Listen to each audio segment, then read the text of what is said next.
Episode 9 ladies hostel. క్రితం ఎపిసోడ్లో కిరణ్మయి రాయన్న కోసం కాఫీ ఫ్లాస్క్లో పోసుకొని స్టేషన్కి బయలుదేరుతూ ఉండగా ఒక అతను వచ్చి రాయన్న క్రికెట్ టీంలో సెలెక్ట్ అయ్యాడని చెప్పి రాయన్నతో మాట్లాడాలని అనగా కిరణ్మయి తలదించుకుంటుంది. ఆమె చేతిలో ఉన్న పేపర్లో రాయన్న న్యూస్ చూసి తను ఏ పోలీస్ స్టేషన్లో ఉన్నాడో కనుక్కుని వెళ్ళిపోతాడా అతను. రాయన్న ఇన్స్పెక్టర్ని చూసి ఏంటి నన్ను ఇలా రాయమంటున్నారు అని అడగగా ఇన్స్పెక్టర్ విసుక్కుంటూ చెప్పింది చెయ్యి. అపురూపలక్ష్మి సూసైడ్ నోటు ఈ నోటు ఒక్కలాగే ఉందని చెప్పి రైటింగ్ని కంపేర్ చేస్తూ నువ్వే రాసావు కదా ఆ సూసైడ్ నోట్ అని గద్దిస్తాడు. దానికి రాయన్న ఇన్స్పెక్టర్ మాటలకు విస్తుపోయి చూస్తూ ఉండగా ఇన్స్పెక్టర్ అతనికి రకరకాల కేసుల వివరాలు చెప్తూ బాధితుల బంధువులకు నీలాంటి వాళ్ళని ఎలా చంపాలని ఉంటుందో తెలుసా అంటూ తమ దగ్గర ఉన్న ఎస్ఐ సత్యనారాయణ గురించి చెప్తాడు. స్టేషన్లో గడియారం 8 గంటలు కొట్టింది. ఆఖరిసారి చెప్తున్నాను రాయన్న, మీ గురించి విన్నాను కాబట్టి, మీరంటే గౌరవం ఉంది కాబట్టి ఇంత మర్యాదగా మాట్లాడుతున్నాను. నేను ఒక్కో విషయమే వివరించి చెబుతూ ఓర్పుగా మీ నుంచి నిజాలు రప్పించగలను. కానీ అంత అవసరం లేకుండా మీ అంత మీరే నిజం చెప్తే మంచిది. అతడి కంఠం కఠినంగా మారింది. మీరు నాతో సహకరించకపోతే ఈ కేసు మా సత్యనారాయణకి అప్పగించవలసి ఉంటుంది. ఒకసారి అతడి చేతిలోకి వెళ్తే మరి మీరు ఈ షేపులో బయటకు రారు. మీ మంచి కోసమే నేను మిమ్మల్ని ముందుగా హెచ్చరిస్తున్నాను. చెప్పండి, ఈ మర్డర్ ఎలా చేశారు? నేను చెప్పండి. ఇదిలా ఉండగా కిరణ్మయి రిక్షా దిగేసరికి 8:10 అయ్యింది. ఫ్లాస్క్ పట్టుకొని ఆమె వడివడిగా మెట్లెక్కింది. తలుపు దగ్గరున్న సెంట్రీ చెయ్యి అడ్డుపెట్టాడు. లోపలికి వెళ్ళడానికి వీల్లేదు. మెట్ల మీద కూర్చుని బీడీ తాగుతున్న మరో పోలీసు పక్కవైపు నుంచి కనిపిస్తున్న ఆమె వక్షం వైపు కన్నార్పకుండా చూస్తూ పెదాలు తడుపుకుంటున్నాడు. ఆయనకి కాఫీ ఇవ్వాలి. ఆయనెవరు? వెకిలిగా అడిగాడు. ఆమె మొహం ఎర్రబడింది. రాయన్న, నిన్న రాత్రి అరెస్ట్ చేశారు. ఇంతకుముందు ఒకసారి వచ్చాను తెల్లవారుజామున. లోపల ఇన్స్పెక్టర్ గారు ఇంటరాగేట్ చేస్తున్నారు. కాఫీలు అవి తెచ్చి ఇవ్వడానికి ఇదే హోటల్ కాదు, వెళ్ళిరండి. ఆమె కోపం అణుచుకుని నేనొకసారి ఇన్స్పెక్టర్ని కలుసుకోవచ్చా అని అడిగింది. ఎందుకు కలుసుకోకూడదు? రాత్రికి తీరిగ్గా రండి, కుడికన్ను సగం మూసి అన్నాడు. I will report this to the people council. ఏమనుకుంటున్నారు మీరు? Don't you have any manners? ఆమె కంఠం ఆ వరండాలో ప్రతిధ్వనించింది. పోలీసు బెదిరాడు. అలా నిలబడింది, కనుక్కొని వస్తాను అని లోపలికి వెళ్ళాడు. నిమిషం తర్వాత తిరిగి వచ్చాడు. అతని మొహంలో విజయగర్వం తొణికిసలాడుతుంది. ఇన్స్పెక్టర్ గారు ఇప్పుడెవ్వరిని చూడరట. రాయన్నను కూడా ఇప్పుడు ఎవరూ కలుసుకోవడానికి వీల్లేదట. వెళ్ళిరండి అన్నాడు. కిరణ్మయి మొహం వాడిపోయింది. ఆమెకేం చేయాలో తోచలేదు. నీరసంగా ఫ్లాస్క్ పట్టుకుని మెట్లు దిగింది. సీటు బాగుందిరా. వెనక నుంచి పోలీసు అంటున్న మాటలు గాలిలో తేలివచ్చి ఆమె కర్ణాన్ని సోకాయి. పెదవుల్ని పంటితో నొక్కుపెట్టి ఆమె తొందరగా అక్కడి నుంచి బయటపడింది. నిండు ఫ్లాస్కు ఆమె చేతిలో అలాగే ఉంది. స్టేషన్లో మీరు నా ఓర్పుని పరీక్షిస్తున్నారు అన్నారు ఇన్స్పెక్టర్ బెల్ల కొడుతూ. సెంట్రీ లోపలికి వచ్చాడు. 2 కాఫీ తీసుకురా. మీకు సిగరెట్లు కావాలా? వద్దు, తాగను. చెప్పండి. రాయన్న జవాబు చెప్పలేదు. మీరు అపురూపలక్ష్మి కలిసి 4-5 సార్లు మాత్రమే హోటల్కి, అది డిన్నర్కి వెళ్ళాం అన్నారు కదూ? అవును. డిన్నర్ పూర్తయ్యేసరికి ఎంతసేపు అయ్యేది? 10-10:30. ఇన్స్పెక్టర్ ఫైల్లోంచి ఒక కాగితం తీసి అతడి ముందు పెడుతూ, ఇవి లేడీస్ హాస్టల్ రూల్స్. రాత్రి 10 తర్వాత లోపలికి రానివ్వద్దని రూల్ నెంబర్ 10 చెప్తుంది. మరి మీరెలా మేనేజ్ చేసేవారు? నాకు తెలీదు. వాళ్ళని గేటు దగ్గర దింపితే వాళ్ళు లోపలికి మామూలుగా వెళ్ళిపోయేవారు. దింపగానే వాళ్ళు వెళ్ళరు. గేటు దగ్గర నిలబడి మరో అర్ధగంట మాట్లాడతారు. అవునా? నేను వాచ్మెన్లను ప్రశ్నించాను. ముందు 10:30 ఉండేదట. కొత్త వార్డెన్ వచ్చి దాన్ని 10 గంటలు చేస్తే you believe it or not, అమ్మాయిలు స్ట్రైక్ చేసేంత వరకు వెళ్ళారట. ఆశ్చర్యంగా లేదు? అవును, ఆ విషయం వాళ్ళు మాకు చెప్పారు. నాకు ఆశ్చర్యం వేసింది. 10:30కి 10కి అంత తేడా ఏముందని ఇప్పుడు అర్థమైంది. 8ంటికి డిన్నర్ మొదలైతే పూర్తయ్యేసరికి ఎలాగూ 10 అవుతుంది. అక్కడి నుంచి కబుర్లు చెప్పుకుంటూ హాస్టల్ చేరుకునేసరికి 10:30. అమ్మాయిల్ని ఎదిరించే ధైర్యం తమకు ఉండదని వాచ్మెన్ అన్నాడు. కాబట్టి రూలే, రాకపోక మామూలే. మిస్టర్ రాయన్న, ఒక రాత్రంతా అమ్మాయి హాస్టల్కి రాకపోతే ఎటువంటి చర్య తీసుకుంటారు? నాకు తెలీదు. మీకు తెలుసు. తెలీదు. తెలుసు, లాఠీతో బల్ల మీద బలంగా కొడుతూ అన్నాడు ఇన్స్పెక్టర్. మీకు సిగ్గుగా లేదు? అభం శుభయం తెలియని ఆడపిల్లలు తమ తల్లిదండ్రుల్ని పల్లెల్ని వదిలి ఈ పట్టణాల్లో చదువుకోవడానికి వస్తే వాళ్ళ అమాయకత్వాన్ని ఆసరాగా తీసుకుని వాళ్ళకి రంగురంగుల లోకం చూపించి రకరకాల లైట్ల వెలుగుల్లో డిన్నర్లు ఇచ్చి రాత్రిళ్ళు ఆలస్యంగా హాస్టళ్ళ దగ్గర దింపి చివరికి ఒక వార్డెన్ ఆ రూల్ మార్చాలనుకుంటే దానికి వ్యతిరేకంగా స్ట్రైక్ చేయించేటంత వరకు వాళ్ళని పురుగొల్పినందుకు మీకు సిగ్గుగా లేదు? నో, నేనెన్నోసార్లు అటు వెళ్ళలేదు. 1-2 సార్లే అలా జరిగింది. ఎలా? 10:30 తర్వాత అలా దింపటం అంటే రాత్రి 12 దాటాక? కాదు కంగారుగా అన్నాడు. ఓ 10 నిమిషాలు అటూ ఇటూగా. అంతేకాని రాత్రంతా మీతో ఆ అమ్మాయిలు ఏ రోజు ఉండలేదంటారు. రాయన్న తలపైకెత్తి లేదే అన్నాడు అర్థం కానట్టు. ఇన్స్పెక్టర్ అతడి కళ్ళలోకి సూటిగా చూస్తూ నిజంగా ఏ రాత్రి లేదా అని గట్టిగా అరిచాడు. లేదు. ఫైల్లోంచి ఒక ఫోటో తీస్తూ వీళ్ళిద్దరూ ఎవరో మీకు తెలుసు కదా అన్నాడు. ఒకరు రమణి, ఫోటో చూస్తూ అన్నాడు రాయన్న. రెండోది అపురూపలక్ష్మి. ఇది చూడండి, ఈ సంతకం మీదేనా? ఫోటోస్టాట్ కాపీ చూపిస్తూ అడిగాడు. నాదే. ఇప్పుడు కాగితాన్ని పూర్తిగా చూపించాడు.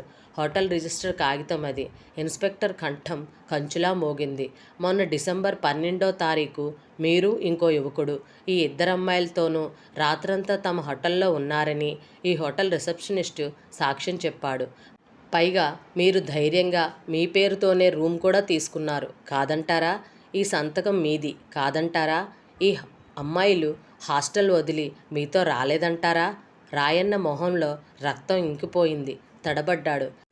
ఇన్స్పెక్టర్ ఆవేశంతో అతడి మెడ పైకి పట్టుకొని గెడ్డం పైకొచ్చేలా ఎత్తి అతడి మొహంలోకి కోపంగా చూస్తూ అందుకే మా పోలీసులు రాక్షసులవుతారు. నన్ను అలా చేయకండి. నాకు నిజం కావాలి. ఐ వాంట్ ట్రూత్ అని ఆ హాలు ప్రతిధ్వనించేలా అరిచాడు. హిస్టీరియా వచ్చిన వాడిలా ఊగిపోయాడు. నా చెల్లెళ్ళిద్దరూ హాస్టల్లో చదువుతున్నారు. రేపు నా కూతురు హాస్టల్లోనే చదవవలసి రావచ్చు. మిమ్మల్ని నేను వదిలిపెట్టను. నరాలు కత్తిరించి రక్తం తోడేసైనా నీతో నిజం చెప్పిస్తాను. చెప్పు, ఈ హోటల్ రూమ్ బుక్ చేసింది నువ్వేనా? నేనే.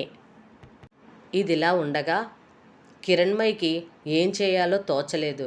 పోలీస్ స్టేషన్కి కాస్త దూరంలో నిలబడి ఉంది. పోలీసులు తన వెనక మాట్లాడిన మాటలు ఆమె చెవిలో ఇంకా మారుమోగుతూనే ఉన్నాయి. అక్కడ ఇన్స్పెక్టర్ కాస్త మంచివాడిలా తోచాడు.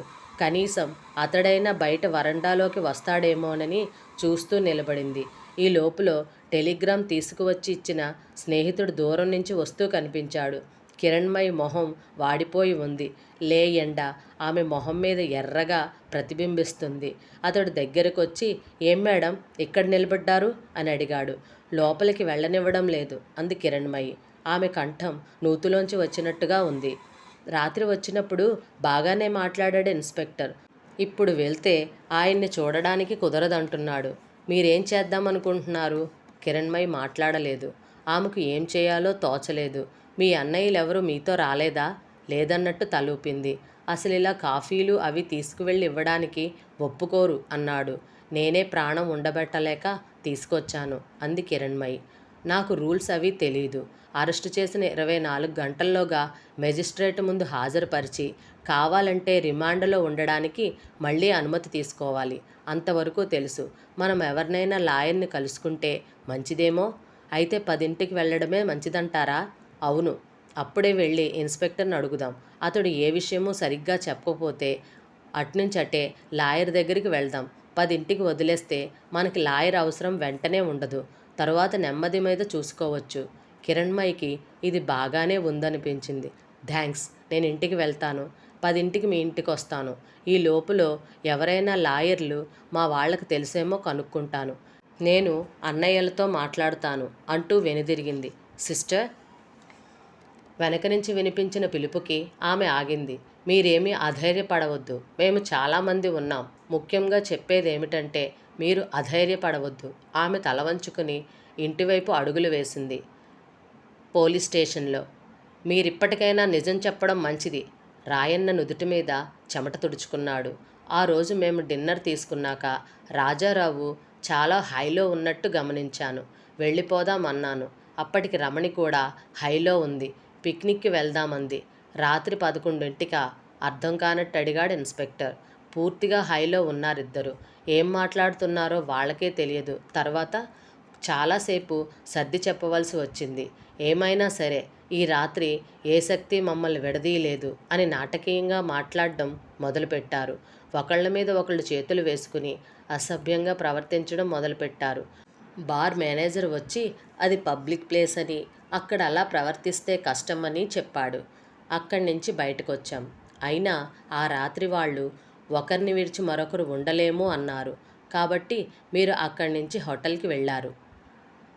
నలుగురు ఒకే రూమ్లో మకాం పెట్టారా? లేదు, వాళ్ళని రూమ్లో చేర్చి నేను లక్ష్మి వచ్చేసాం. మరి రూమ్ మీ పేరు మీద ఎందుకు తీసుకున్నారు? అతడు పూర్తిగా తాగి ఉన్నాడు. ఎవరైతే ఏమని నేను సంతకం పెట్టాను. మీరు తాగిలేరా? 2 పెగ్గులు తాగాను. అలా అర్ధరాత్రి వెళ్తే హోటల్లో రూమ్ ఇస్తారా? రాజారావుకి వాళ్ళు తెలుసట. అయినా మీతో సంతకం పెట్టించుకున్నారా? అవును. నమ్మమంటారా? అప్పుడు అపురూపలక్ష్మి ఏం చేస్తుంది? రాయన్న సమాధానం చెప్పలేదు. మీరందరూ జల్సాగా హోటల్లో రూమ్ తీసుకుందాం అనుకుంటున్నప్పుడు లక్ష్మి కూడా తాగి ఉందా? మీతో హుషారుగా తను కూడా హోటల్కి వచ్చిందా? 2 రూమ్లు అక్కర్లేదు, 1 రూమ్ చాలు అందా? లేక పూర్తిగా తాగి స్పృహ తప్పిపోయిందా? ఇదేమీ చేయలేదు. మరేం చేసింది? ఏడ్చింది. వాట్? అవును. ఇదంతా ఆ అమ్మాయికి కొత్తలాగా ఉంది. మేము ఒక పెగ్ తాగే వరకు బాగానే ఉంది. రమణి జిన్కి ఆర్డర్ చేయగానే వద్దు, వెళ్ళిపోదాం అని మొదలుపెట్టింది. రమణి ఆమెను తిట్టి కావలిస్తే తనని తాగమంది. అరగంట గడిచేసరికి ముందు చెప్పినట్టు హైలోకి వెళ్ళిపోయారు. వాళ్ళని హాస్టల్లో దింపుతానని నేను అన్నాను. లక్ష్మి ఎప్పుడెప్పుడు వెళ్ళిపోదామా అని తయారై లేచి నిలబడింది.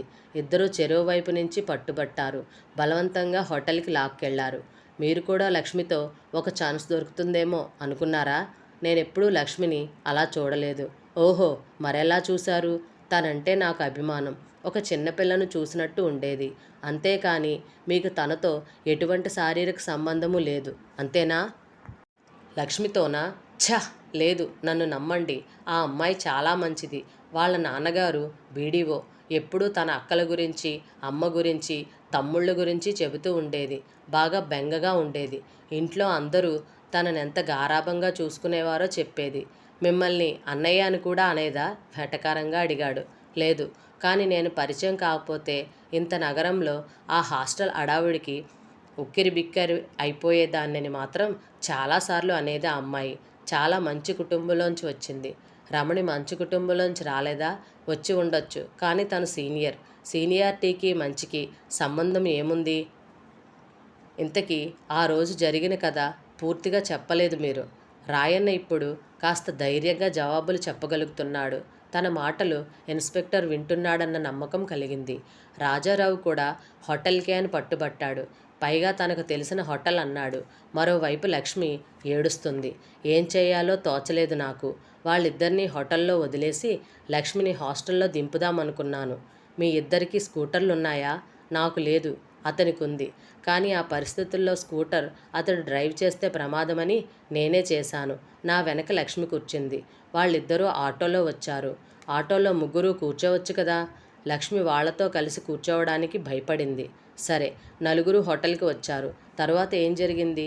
అక్కడ రాజారావుకి రిసెప్షనిస్ట్కి మధ్య గొడవ జరిగింది. తనకున్న పరపతికి రూమ్ ఇవ్వాలని, సంతకాలు రేపు పెడతానని అంటాడు రాజారావు. కుదరదంటాడు రిసెప్షనిస్ట్. చివరికి నేను సంతకం పెట్టి ఇద్దరినీ పంపాను. తర్వాత లక్ష్మిని తీసుకొచ్చి హాస్టల్లో దింపాను. స్కూటర్ మీద? అవును, స్కూటర్ మీదే. దారిలో చెప్పాను కూడా. ఏమని? ఇలాంటి స్నేహాలు వదిలేయమని, బుద్ధిగా చదువుకోమని. ఇప్పుడు మీరేం చెప్పినా సాక్ష్యం ఇవ్వడానికి లక్ష్మి ఎలాగూ లేదు. మీరు నమ్మినా నమ్మకపోయినా అది నిజం. ఆ అమ్మాయిని చూస్తే నాకెందుకో చాలా ఆత్మీయంగా అనిపించేది. అనవసరంగా ఒక మంచి అమ్మాయి ఈ వాతావరణంలో పాడైపోతుందే అని బాధగా కూడా ఉండేది. ఆ మాటే అన్నాను. తనకి చిత్రలేఖనం బాగా వచ్చు, అది ప్రాక్టీస్ చేసుకోరాదా అన్నాను కూడా. లక్ష్మి ఏమంది దానికి? జవాబు చెప్పలేదు.